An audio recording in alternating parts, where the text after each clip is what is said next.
These flight attendants and airport workers training to recognize sex traffickers among the thousands heading to the Super Bowl.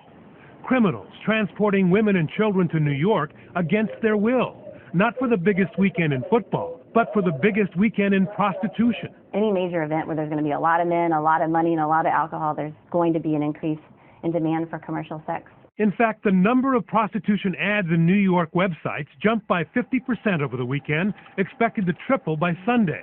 So today, a counterattack. New billboards in Times Square, at Madison Square Garden, and videos played in major train and bus stations.